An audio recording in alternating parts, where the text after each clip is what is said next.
Boa noite a todos, que Jesus nos abençoe. A palestra da noite de hoje, ela tem como tema Quando Jesus nasceu em nós?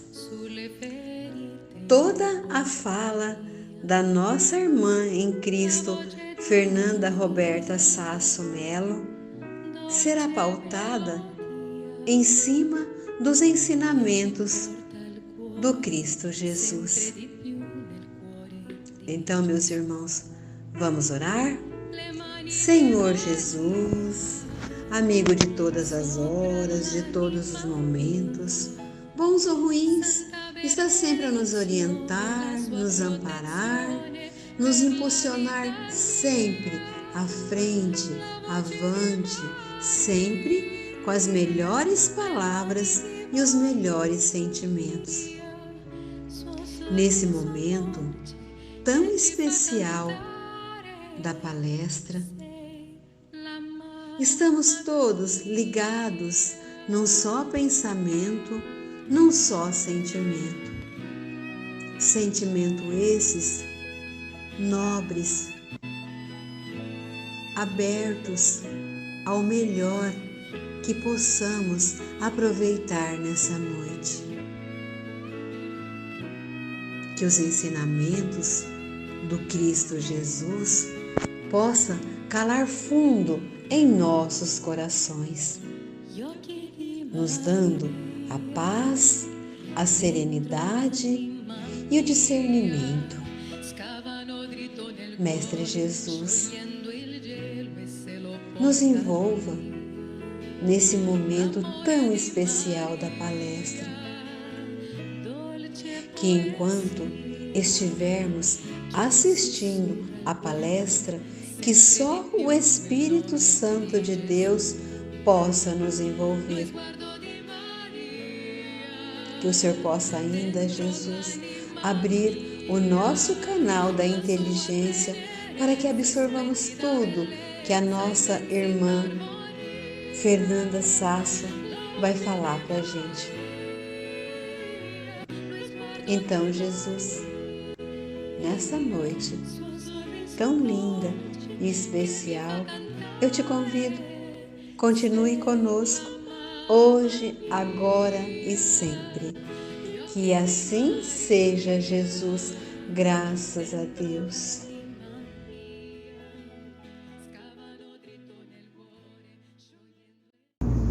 Boa noite a todos. Muita alegria também da minha parte e o convite, que foi feito para eu estar aqui mais uma vez desse lado, que é um pouquinho diferente de estar do outro lado, mas só tenho a agradecer que Jesus esteja conosco, nos auxiliando a todo tempo, que possamos sentir a presença dele. Com certeza já vai ajudar muito a gente, né? Então hoje, como a nossa irmã Darlene nos trouxe aqui a reflexão, é exatamente isso. Hoje pode ser que a gente não saia com respostas, e sim com questionamentos, mais questionamentos. Convido a todos a refletir mesmo. Está chegando próximo ao final do ano, está chegando o mês de dezembro, mês das festas de fim de ano, reunião das famílias, e a gente sempre fala mais ainda em Jesus, porque recorda o quê? O nascimento dele. É um momento maravilhoso, que todos nós já conhecemos essa história, do menino Jesus que nasce na manjedoura, que é todo aquele nascimento num local humilde, mas tão iluminado, tão abençoado, que mudou o nosso planeta, mudou a nossa vida com o nascimento dele. Esse nascimento todos nós já conhecemos. Agora, é um nascimento externo, é uma história que vem de fora. Mas Jesus, falamos tanto nele, quando será que ele nasceu em nós? Quando ele nasceu nos nossos corações, será que realmente nós sentimos nele, acreditamos nele, vivemos o que ele nos ensinou? Isso eu não posso responder, nem eu sei, né? Então convido a todos, vamos pensar. Quando ele nasceu em nós, de verdade? Quando ele passou a existir nos nossos corações? Realmente é para a gente pensar. A nossa vida é tão atribulada, a gente faz tanta coisa ao mesmo tempo e muitas vezes não paramos para pensar. Falamos nele, mas será que ele está dentro de nós mesmo? Ou só é externo ainda? E mais uma vez, mais uma pergunta. E quem é Jesus para nós? Ele é um homem? Ele é um espírito superior? Ele é um governador que governa o planeta Terra? Ele é uma luz? Ele é um caminho? Ele é tantas coisas. Ele que curou, a gente sabe, fala, nossa, ele foi o maior médico do planeta Terra. Ele curou tantas pessoas enfermas. Quer dizer, transformou a vida de todos nós. Inclusive, o ano, né, que a gente vive é o ano de Cristo. Mudou o calendário, né? Então, assim, é uma estrela. O que é Jesus? O que ele significa para a gente, para cada um de nós? Mais uma vez, para a gente pensar. E cada um vai saber o que vai sentir. E é diferente, é muito subjetivo. Vai de acordo com cada um. Né? Então pode ser tudo isso. Como infelizmente também sabemos que há muitos que nem conhecem essa história de Jesus, que é uma história do mundo ocidental. O mundo oriental já não tem essa mesma visão. Embora eles conheçam Jesus, ouviram falar dele, mas ele está mais distante do que para nós, em termos de história, de convívio, de falar sobre Jesus. Mas enfim, essas questões, assim, só para a gente lembrar que não é uma coisa fácil de responder e não vamos pensar assim que, nossa, por que eu não consigo entender isso, né? Como que Jesus nasceu em mim? O que ele significa mesmo para mim? É algo difícil. Tanto que é difícil que eu trago aqui o exemplo. O Allan Kardec, que escreveu a codificação, que a gente fala os livros, né? Trouxe a ciência espírita em 5 livros, e ele também se questionou. E ele era um cientista, uma pessoa muito inteligente, que conhecia muito da ciência, da lógica, e ele também se questionou e perguntou aos espíritos.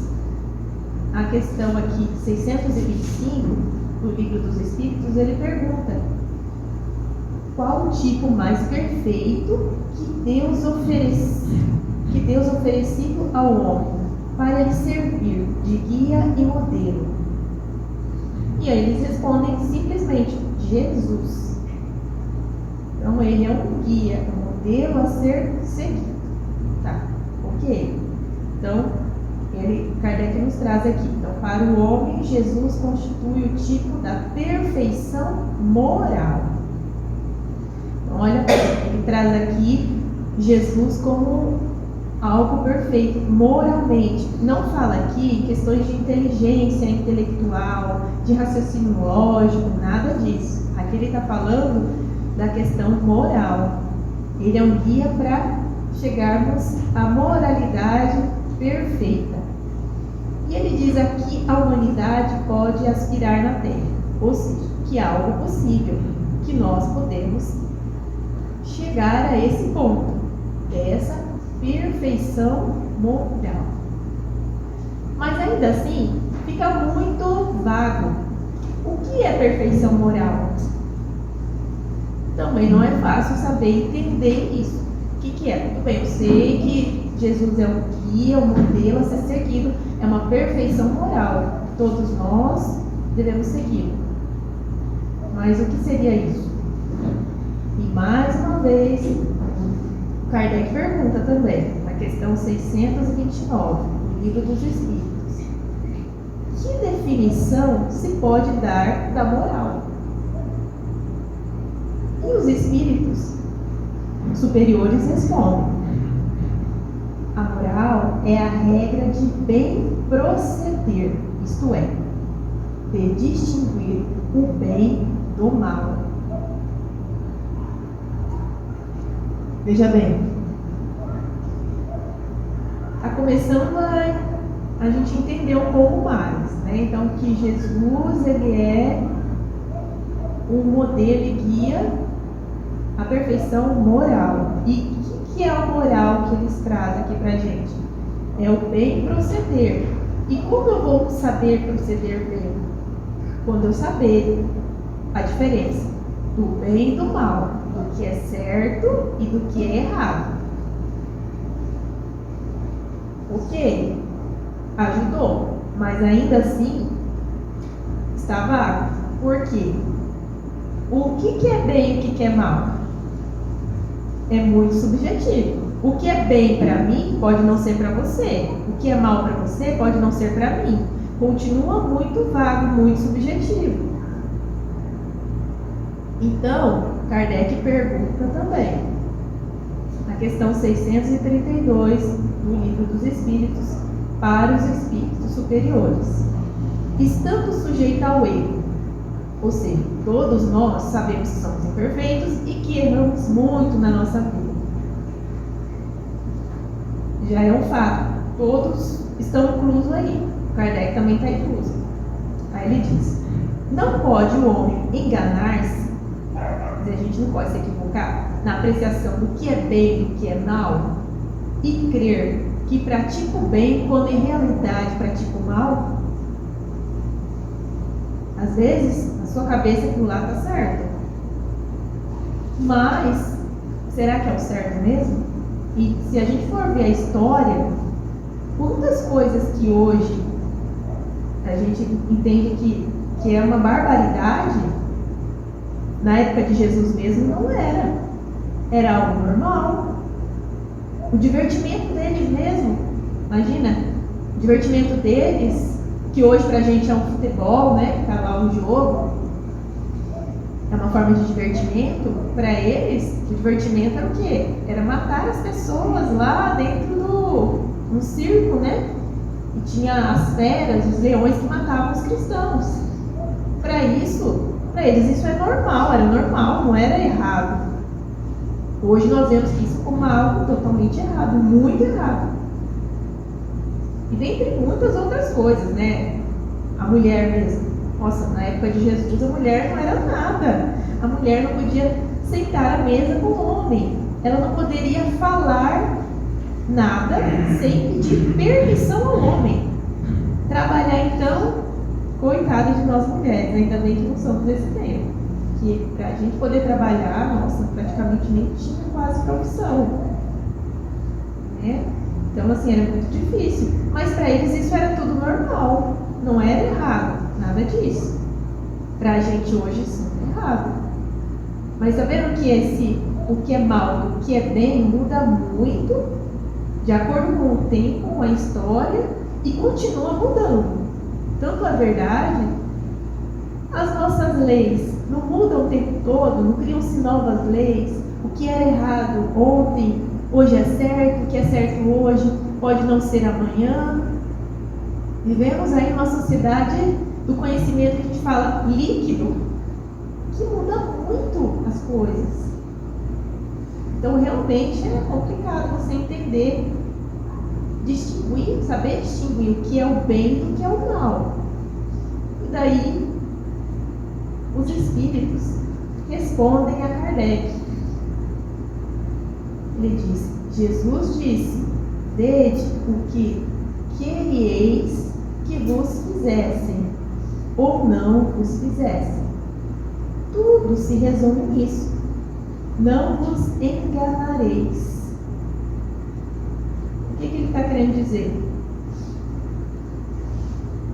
Simplesmente, como eu vou saber se o que eu estou procedendo é bem, algo bem, ou é algo mal? Eu vou me colocar no lugar do outro. antes de eu agir. Se eu estou na dúvida se a minha atitude é correta ou não, eu vou pensar, bom, se fosse comigo, eu gostaria que fizesse isso comigo, que eu vou fazer com o outro?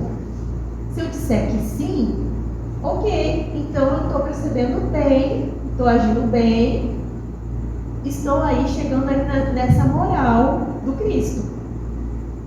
Agora, se eu perceber que, não, mas se eu proceder dessa forma, eu não gostaria que procedessem comigo assim, não. Então, se eu detecto isso, opa, é mal. Eu estou sabendo distinguir o bem do mal e cabe a mim, é claro.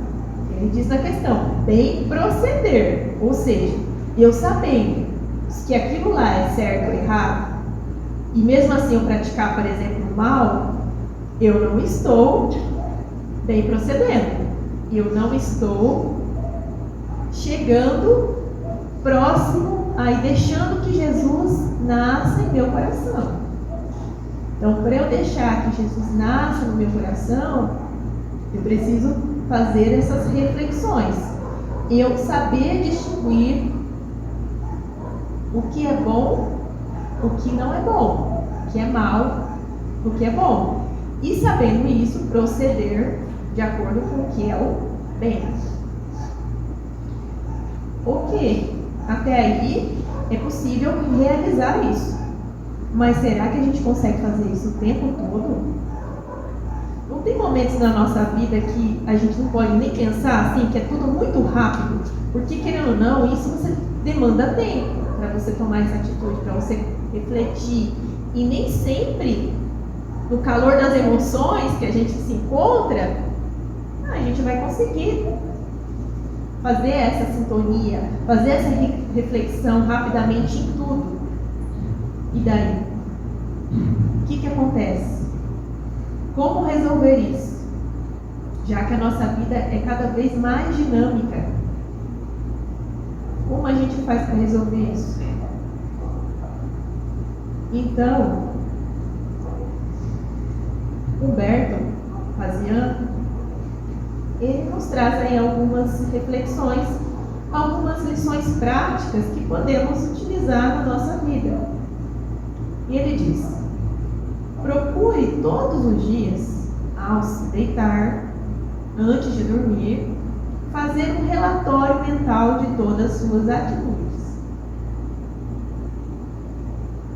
Então, ele diz pra gente, já que durante o dia é difícil, muito corrido, é difícil a gente fazer essa reflexão a todo momento que eu estou caminhando com a minha vida, talvez depois do final do dia, antes de eu dormir, seja possível fazer esta reflexão. Perceber isso. Nossa, o que eu fiz hoje? Aí eu vou ver. Eu fiz tudo certo? Tudo bem? Tudo mal? Porque daí eu vou ver, opa, peraí. Agora sim eu posso me colocar nesse momento no lugar do outro para saber se a atitude que eu realizei foi uma atitude que eu também gostaria que realizasse comigo. Se eu fiz isso, ok. Se eu agir de forma que eu não gostaria que fizesse comigo, opa, eu errei, né? Já sei que eu agi mal. E daí? O que eu faço? Humberto nos convida mais uma vez. Ele diz: relembre se ajudou através de palavras, atos ou pensamentos, todos aqueles de que você necessitar. Ou seja, se você procedeu bem com todos que estiveram ao seu redor durante o dia, se você passou na prova da moralidade durante o dia, e se você não passou, ele traz aqui um consolo para a gente não ficar desanimado, porque realmente nós erramos muito, todos nós erramos, mas podemos reparar os nossos erros. De que forma? Aí ele diz: se isso acontecer, se você procedeu mal e percebeu que procedeu mal, já passou, não tem como eu voltar atrás no tempo. O que eu faço? E ele diz: Saiba que uma oração ajuda aqueles que deixamos de auxiliar e que no novo dia teremos a chance de repararmos nossos erros. Então, o primeiro ponto seria eu fazer essa reflexão, perceber como eu agi durante o dia, e se eu agi mal, fiz algo que eu não gostaria que fizesse comigo, já passou o dia, eu posso fazer uma oração para quem eu não agi mal. Olha que beleza, eu vou ajudar o outro fazendo essa oração, só que não é suficiente. Ele traz aqui a gente fazer a oração para o outro que eu não procedi bem, não agi bem com o outro, não vai solucionar o problema, vai amenizar, é o primeiro ponto da reparação. Mas eu tenho que me lembrar desse novo dia. Vão surgir novas oportunidades para que eu possa reparar esses erros. Pode ser que não seja com aquela mesma pessoa, mas vão surgir outras pessoas que poderão passar por problemas semelhantes e que eu vou poder reparar. Por quê? Por que isso? Deus é misericordioso com todos nós. Ele nos ama muito mais do que a gente. E Ele sabe o que cada um pode fazer do que não pode fazer. Ele sabe de tudo isso. Então não adianta ficar lastimando. Nossa, eu agi errado. Ai meu Deus, por que eu fiz isso? Isso não vai ajudar. Faça uma oração para quem você viu que procedeu errado e peça para Deus. Deus, me dê a oportunidade de reparar o meu erro. Aí o que vai acontecer? Você vai ficar mais atento. Quando surgir uma situação parecida, você vai lembrar: ah, agora não me pega mais, agora eu não vou agir errado, vou proceder bem. Porque pode reparar, isso acontece, eu acredito que com todo mundo, comigo acontece muito. Parece que tem coisas que acontecem direto, sempre a mesma coisa. Parece que fala: nossa, de novo aconteceu isso comigo, de novo eu estou passando por isso. Por que eu não paro de passar por situações semelhantes? Eu não aguento mais. Por quê? O que está acontecendo? Talvez seja isso, eu não tenha me atentado que eu procedi mal em algum momento, e é o momento de eu buscar essa reparação. É certeza que vai ser isso? Não, não é. Mas é uma possibilidade.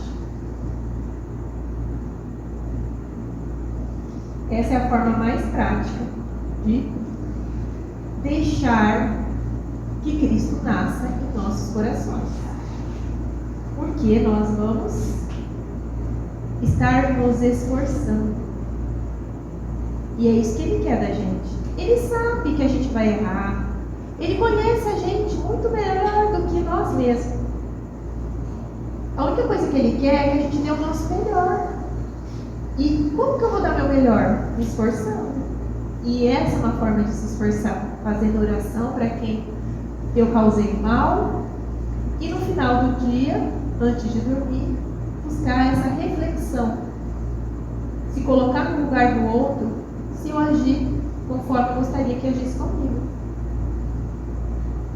E daí nós temos alguns exemplos. Por exemplo, de pessoas que deixaram Cristo nascer dentro de si. Uma delas é Paulo, né? A gente fala de Paulo. Paulo, se a gente for ver, ele era muito pior do que todos nós aqui. Porque ele matava as pessoas, queria a morte das pessoas, ele tinha vingança no olhar dele, queria matar os cristãos. Por quê? Na cabeça dele, eles estavam agindo errado. Na visão dele do que era bem e mal, era mal que os cristãos estavam fazendo. Então ele perseguia. E ele era muito revoltado, ele ficou muito revoltado, principalmente depois que a amada dele, chamava Abigail, morreu. Ele falou: não, agora a única coisa que eu quero é matar esses cristãos aí, que acreditam nesse tal de Jesus, porque isso daí está fazendo mal para a nossa sociedade. Então, e ele vai perseguir Ananias, que era um grande discipulador do Evangelho de Jesus. Então ele vai até Damasco, que era a cidade que ele sabia que Ananias estava. E antes de chegar nessa famosa passagem, o que acontece? Ele vê uma luz muito forte. Ele cai do cavalo, né? Porque naquela época não tinha automóveis, andavam-se a cavalo ou a pé. E ele cai do cavalo. E ele sente uma coisa muito forte perto dele. Quem era? Era Jesus. Naquele momento, Jesus nasceu para ele.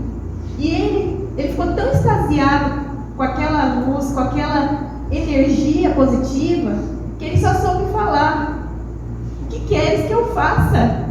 Estou aos seus pés. O que você pedir para eu fazer, eu sou seu servo. Então, ele muda, né? Ele se chamava Saulo, se torna um novo homem, Paulo, e vai trazer o Evangelho, a boa nova, a lei do amor, que Jesus foi o exemplo para todos. E ele, inclusive, morre, né? Fisicamente, procedendo dessa forma, cumprindo a sua missão de levar o Evangelho para onde ele estiver. Então ele conseguiu deixar o Cristo nascer dentro dele. Tanto é que ele diz: não sou eu mais que me governo, é Cristo que me governa. Ele confiou, acreditou naquilo e viveu, literalmente viveu aquilo. Mas além dele, nós temos outras, né? Joana de Cusa. Joana de Cusa, ela foi morta, né, numa fogueira, porque ela também era cristã. E ela era uma mulher muito rica, né, vivia aí na sociedade romana, muito bem. E ela conheceu Jesus. E ela queria segui-lo. Mas Jesus disse: não, sua missão não está do meu lado. Sua missão é estar com seu marido, é viver onde você está vivendo, na sua família, com a sua família. E lá você vai disseminar o Evangelho, trazer o Evangelho para todos que estão ao seu redor. Foi o que ela fez. Ela passou depois muitas dificuldades, depois que o marido faleceu, porque, como eu disse, naquele tempo a mulher tinha poucas profissões, era muito difícil ela conseguir um trabalho, né? Porque ela era um ser inferior. Mas mesmo assim ela foi trabalhar, passou por todas essas dificuldades e foi morta. E a outra figura, nós temos a Maria Madalena. Maria Madalena, todos sabem, era uma prostituta. E ela deixou o Cristo nascer dentro dela também. Ela conheceu Jesus, viu que ele era um homem diferente dos homens que ela conhecia. Viu que toda aquela riqueza material que ela tinha não era suficiente. Ela se sentia vazia e ela não queria mais aquele vazio dentro dela. Então ela seguiu Jesus e fez tudo por meio do amor que ela sentiu. A gente sabe que essa foto aí que eu trago para vocês, a passagem que ela está lá com Cristo e coloca as essências, né, perfume nos pés dele, e ela os lava com seus cabelos, seca com seus cabelos, porque era um costume da época, quando um lugar muito quente, com muita poeira, quando você chegava nas casas, as pessoas te ofereciam água para lavar as mãos e os pés, e não foi oferecido a Jesus naquele dia. E ela deu muito mais do que água, ela deu as essências, perfumes que eram caríssimos, caríssimos. É uma forma que ela trouxe de demonstrar o quanto ela o amava e ela estava disposta a qualquer coisa por Cristo. Qualquer coisa.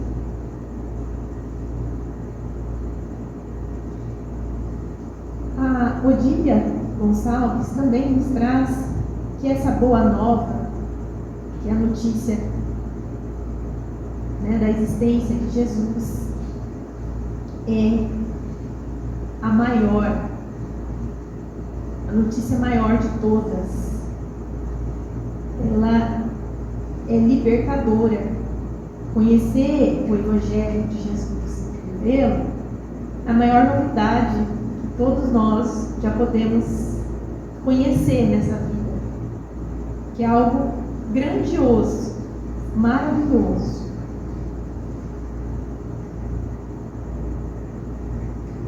E no livro do Vanderlei, em Emoções que Curam, ele nos diz: pode até ser que para muitas pessoas sejamos fracassados. E muita gente realmente vê a gente e fala: você não é nada. Porém, nas leis de Deus, quando não alcançamos êxito, significa que estamos sendo convocados ao recomeço. Então, eu posso ter errado quantas vezes? Muitíssimas vezes. Eu sempre serei convocado para recomeçar de onde eu parei. Sempre. Só mesmo no dicionário humano existem palavras que significam derrota e insucesso a respeito das nossas escolhas na vida.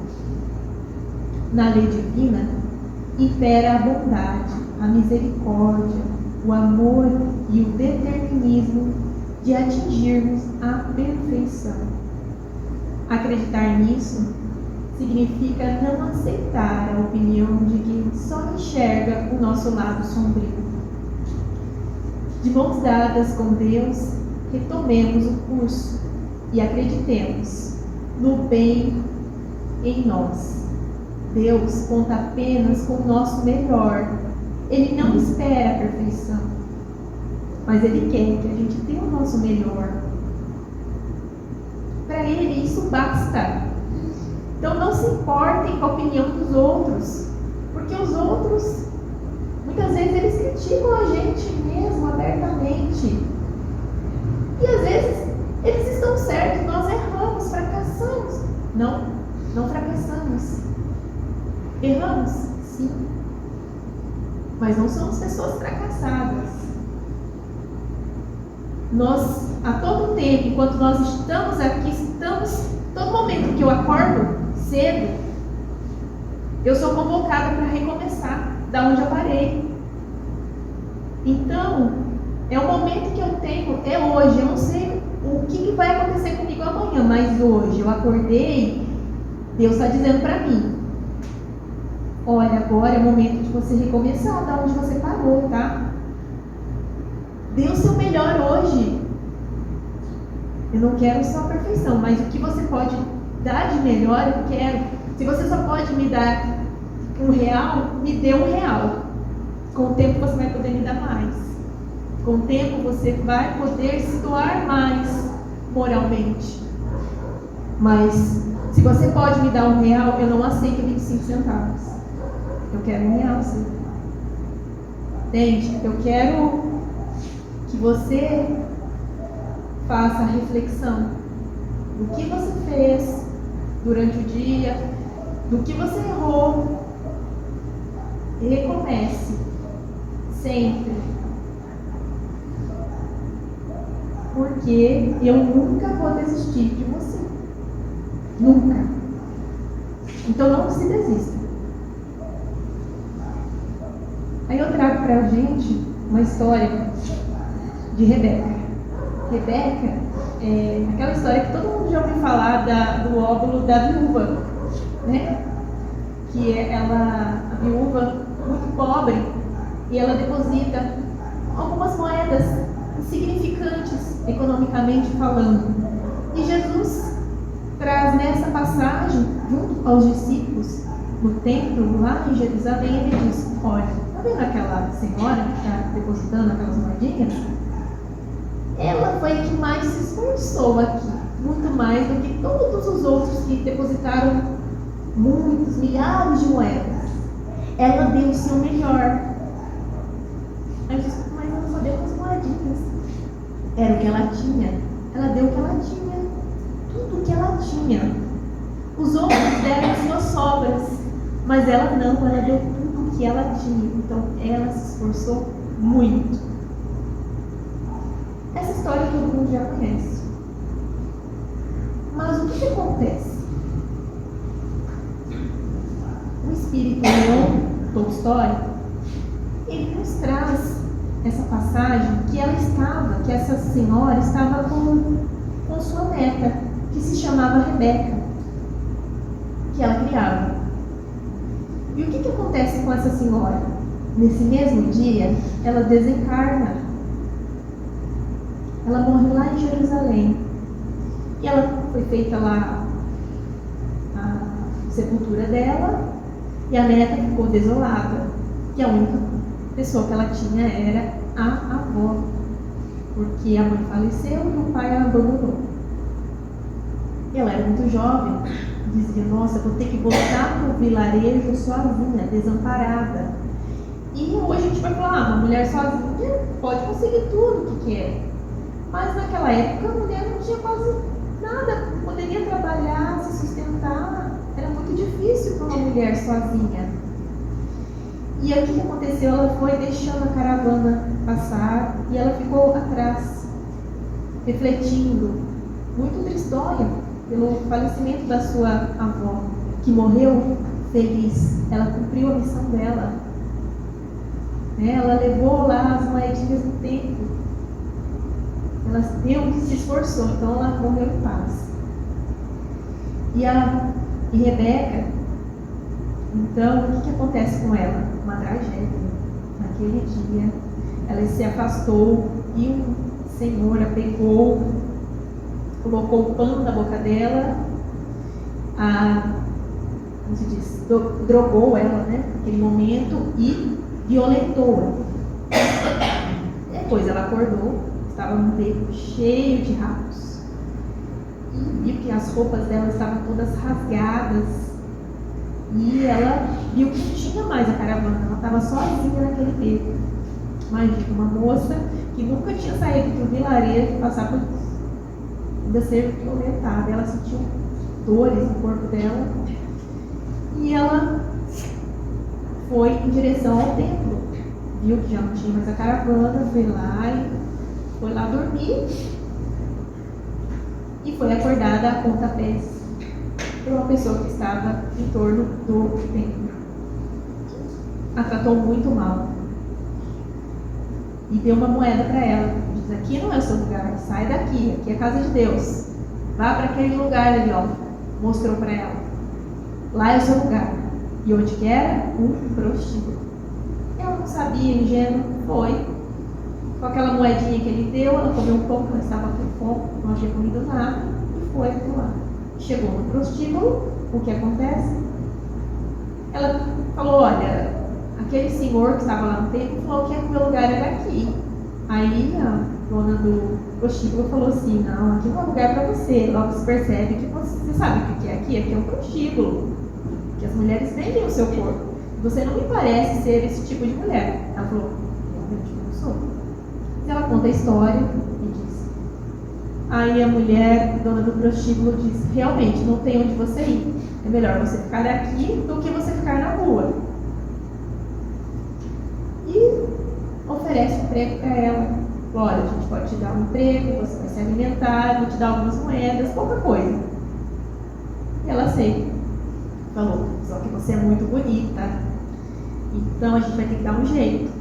Porque os meus clientes vão te ver, mesmo sem pintura nem nada, eles vão te querer. E eu não posso renegar aí os clientes, porque eu dependo disso. Aí o que elas fazem? Então elas inventam aí uma história, ela entre as prostitutas, e fala que ela tinha sido queimada, que ela era muito feia, e coloca um véu sobre ela. Então, geralmente ela só ficava durante o dia, na limpeza, fazendo serviços domésticos. E à noite ela se recolhia. E assim foi indo. Foi indo e ela teve a oportunidade de conhecer Jesus. Porque ela não tinha conhecido ele. Ele tinha visto ela com a avó, mas ela ainda não tinha conhecido ele. E ela vai ao templo. E lá ela vai depositar também a quantia que ela tinha ganhado. E chega lá, ela vê aquele rapaz lindo, um olhar penetrante, e ele a chama Rebeca. E ela já ficou, nossa, quem é esse homem? Naquele momento ela conheceu Jesus. E ele diz: você foi convidada a estar aqui entre nós, a disseminar o Evangelho. E ela começa a frequentar as palestras, né, que Jesus traz quando ele estava lá em Jerusalém. E ela fica extasiada, ela vai e volta para o prostíbulo, faz o serviço dela e vai visitar Jesus. E assim foi. Até que um belo dia ela é descoberta estando lá no prostíbulo. Tiram o véu dela e veem o quanto ela é bonita. E, claro, o romano, muito rico, fala: não, eu quero você. E a pega, igual os homens da caverna, coloca assim nas costas, assim, leva ela como se ela fosse uma coisa, leva ela embora. E ela ficou: meu Deus do céu, eu vi que era um homem muito bonito, assim, eu não sou prostituta, não quero ser prostituta, meu Deus, o que vai acontecer comigo agora? E ela vai, e esse homem a trata bem. Ela diz a história dela para ele, diz: eu fui violentada fisicamente, mas meu espírito está intocável. Eu não sou suja espiritualmente, só fisicamente eu tô. E ele acaba se casando com ela, consegue se desfazer do preconceito por ela não ser romana, ser pobre e ter sido violentada só fisicamente. Ele entende isso. E ela vai viver muito feliz com ele, mas ele não aceita o Evangelho de Jesus. Ela, para não contrariar-se, não bate de frente com ele. Continua seguindo o Evangelho, mas sem mostrar para ele isso. Até que chega um momento em que ele observa que Nero mandava matar os cristãos de forma muito brutal, e ele sugere, né, para haver uma mudança aí no governo. E Nero não aceita e prende ele. E lá na prisão ele encontra quem? A esposa Rebeca. E ele fica: nossa! E lá, num local tão fétido, ele conhece Jesus, porque é lido para ele, junto com os outros cristãos que foram apreendidos, a passagem de Paulo, e ele fica extasiado com aquilo. E Rebeca diz: olha, chegou o meu momento, eu estou aqui para me despedir de você. Eles me encontraram e eu vou ser morta lá no circo pelas feras, porque eu sou cristã. E eu sempre vivi o Evangelho de Jesus. E ele diz: nossa, você não renegou ele esse tempo todo e eu não percebi, hein? Você é muito boa. Ele diz: não, mas eu não vou permitir que você seja morta. Ou não, essa é a vontade do Pai. Cuida dos nossos filhos, você vai sair da prisão e vai cuidar deles. E agora nasceu Jesus no seu coração, você vai viver o Evangelho. Só que viva discretamente, porque senão você também vai morrer, né? Não vai dar certo, você vai conseguir criar os nossos filhos. E assim foi. Então é muito interessante a passagem de Rebeca. E Jesus sabia de tudo isso que iria acontecer. E ela, como deixou Jesus nascer no coração dela, ela confiou nele, seguiu os planos, deu tudo certo.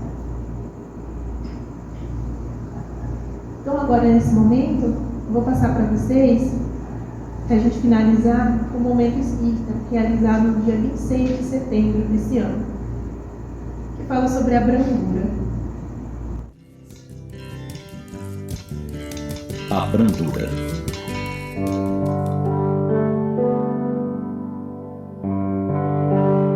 Bem-aventurados os que são brandos, porque possuirão a terra. Por esta e outras máximas, Jesus faz da brandura, da moderação, da mansuetude, da afabilidade e da paciência uma lei. Condena, por conseguinte, a violência, a cólera, e até toda a expressão descortês que alguém possa usar para com seu semelhante. Podemos perceber dessa forma que os ensinos de Jesus não são bem compreendidos por nós, e menos ainda vivenciados. Prova disso é o nosso comportamento diário diante de situações e pessoas. Dia desses transitávamos de carro por uma rua da nossa cidade e paramos no semáforo quando o sinal fechou para a via em que nos encontrávamos. Observamos no veículo ao lado um adesivo com a seguinte citação evangélica: "Já não sou eu quem vive, mas o Cristo que vive em mim." A frase nos lembrou do apóstolo Paulo, que a escreveu e chamou nossa atenção pela beleza da ideia que expressa. Ainda estávamos extasiados pelo belo pensamento quando vimos se aproximar um desses garotos que entregam panfletos de propaganda nas esquinas. A senhora que dirigia o veículo com aquele maravilhoso adesivo gesticulou raivosa, espantando o menino. Mais uma vez nos demos conta de que Jesus tem sido muito divulgado, mas pouco vivido. Para que o Cristo possa de fato viver em nós, é necessário que nos esvaziemos um pouco do egoísmo. Enquanto estivermos cheios de nós mesmos, certamente não haverá lugar para Ele em nossa intimidade. É muito fácil viver os ensinamentos de Jesus dentro dos templos religiosos que frequentamos, onde a situação e as pessoas nos favorecem. Quando tudo está calmo e todos se comportam com serenidade, é fácil sermos brandos e pacíficos. Todavia, os ensinos do Mestre de Nazaré devem ser vivenciados em todas as horas do nosso dia. É verdade que algumas coisas não são bem como gostaríamos que fossem. Não nos agrada encher o veículo de papéis e mais papéis que nos são entregues a cada parada no semáforo. Mas será preciso agredir com palavras aqueles que os entregam? Agindo assim, deixamos de lado outro ensino do Cristo: fazer ao próximo o que gostaríamos que ele nos fizesse. É importante, antes de agirmos com rudeza, colocarmos-nos no lugar do outro e nos perguntarmos como gostaríamos de ser tratados se estivéssemos em seu lugar. Se fizermos isso, com toda certeza, não nos equivocaremos mais. Como consequência, estaremos agindo como verdadeiros cristãos.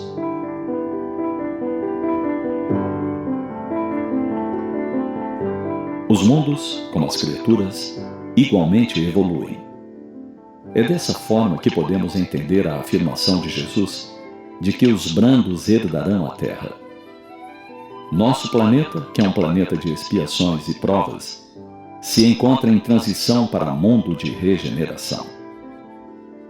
Nele, permanecerão os espíritos que se melhoraram, adaptando-se a essa nova ordem.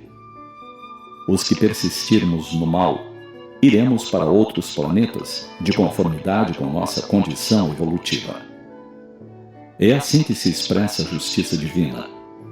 A ninguém desampara, mas também a ninguém privilegia.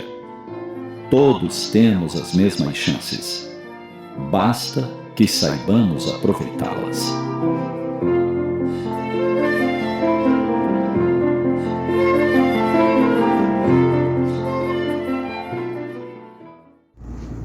Então, nesse momento, convido a todos, a quem se sentir tocado, feche os seus olhos, acalme seu coração, sinta a presença de Jesus do seu lado, te amparando, te abraçando,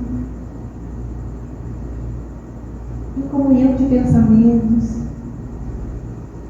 Mestre Jesus, nos ajude a chegar perto de Ti. Nos ajude a refletirmos sobre tudo que fazemos em nossas vidas. Nos ajude a reerguermos quando erramos, a recomeçar de onde paramos, a não nos sentirmos fracassados, e sim a lembrarmos sempre que somos filhos de Deus, que possamos sair daqui livres,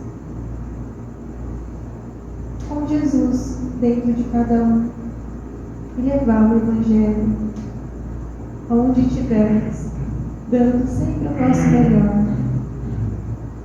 Paz e amor a todos, que assim seja.